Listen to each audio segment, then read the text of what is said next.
What is up, everyone? Welcome back to the channel. Before we even get started, I need you to do something for me. Right now, go down below and smash that subscribe button. Seriously, do it. Hit subscribe now, share, and like, because what I'm about to show you is absolutely insane. I spent the last month researching the most obscure places on Earth, hidden places on Earth, unbelievable places on Earth, and what I found is going to completely change how you see the world. We're talking about entire nations that fly under the radar. Places that aren't on your typical travel bucket list, but maybe they should be. Okay, are you ready for this? Today, we're diving into 7 countries you've probably never heard of, and trust me, the facts will blow your mind. We're not just talking about small islands, countries with crazy histories, unbelievable geography, secrets that are almost too wild to be true. Alright, first up, we're heading to the middle of the Pacific Ocean, to a tiny island nation called Tuvalu. Now when I say tiny, I mean it. This place is the 4th smallest country in the world, made up of 9 little islands.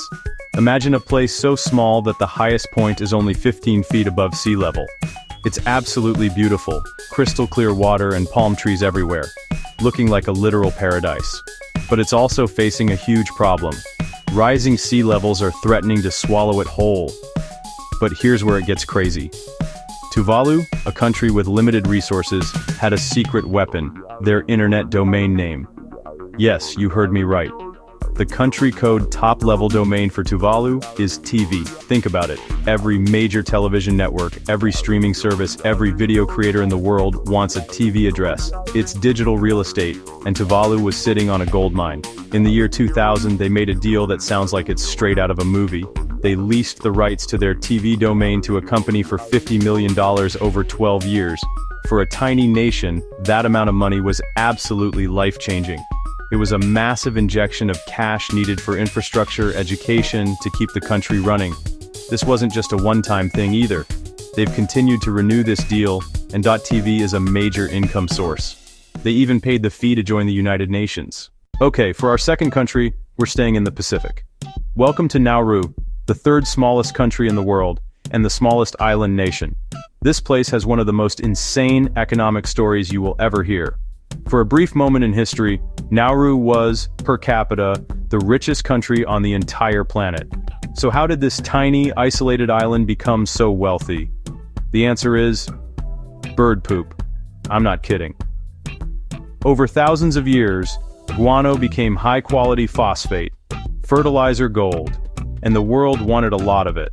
When Nauru gained independence in 1968, money started pouring in.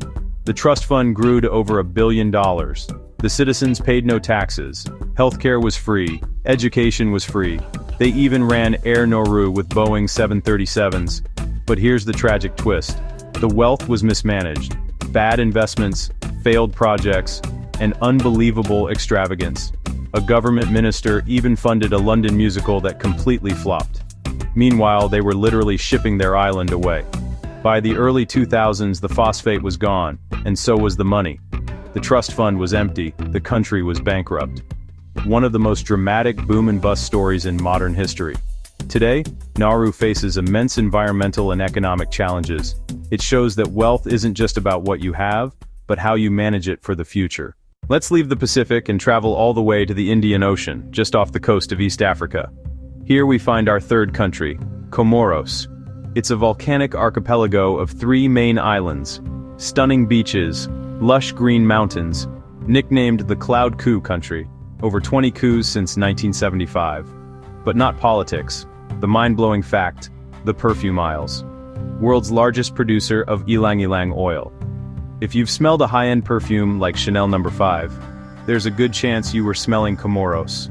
Flowers are hand-picked, mostly by women, then steam distilled to extract precious oil.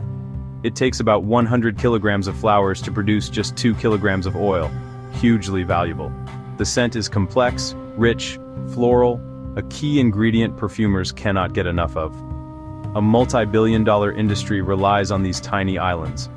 Beyond ylang-ylang, Comoros produces vanilla and cloves, an aromatic powerhouse. Incredible that a bottle on a luxury shelf began in the hands of a flower picker on a volcanic island. Okay, Get ready for number 4, because this one is my personal favorite. We're heading to the Gulf of Guinea, to São Tomé and Príncipe. 2 main islands, the second smallest African nation, dense rainforests, dramatic volcanic peaks, untouched beaches.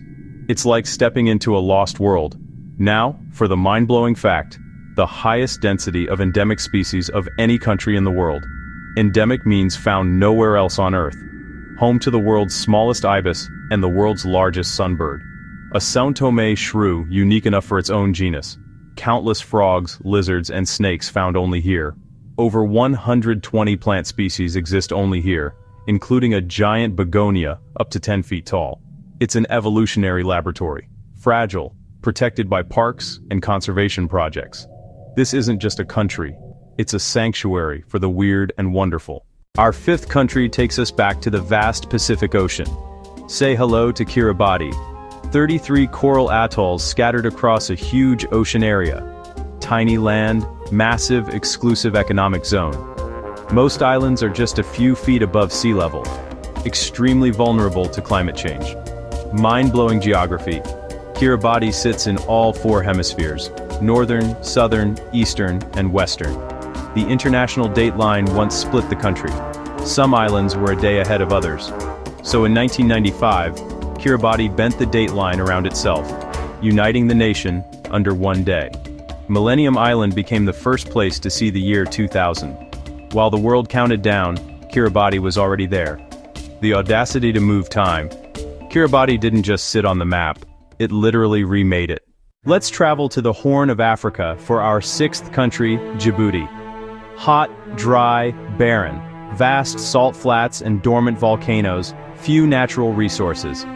Its economy comes from a strategic location, and that location is everything. Djibouti is home to more foreign military bases than almost anywhere on Earth. This tiny country has become landlord to superpowers, arguably the most valuable military real estate on the planet. It straddles the Bab el-Mandeb Strait, main route between Europe and Asia. Oil and trade pass daily. China's only permanent overseas base and America's largest in Africa. Global rivals just miles apart. A geopolitical melting pot, where superpowers pay rent to watch each other. For our final country, we're returning to the Pacific, to the stunning archipelago of Palau, a diver's paradise held sacred by its people. Here's the mind-blowing fact. Upon entering, every visitor must sign a passport pledge, a legally binding oath. The Palau Pledge is a promise to the children to protect their home. I take this pledge as your guest. I vow to tread lightly, act kindly, and explore mindfully. Break it, and fines can reach up to $1 million. Tourism filtered by respect, not wealth. Prioritizing preservation over profit. A simple, profound act of national self-respect. A contract between visitors, the environment, and their children. And that is it. 7 countries you've probably never heard of with 7 mind-blowing facts. Tuvalu's TV internet empire. Palau's pledge to its children. Nauru, richest to poorest. Kiribati, bent the rules of time. São Tomé, a real-life Jurassic Park.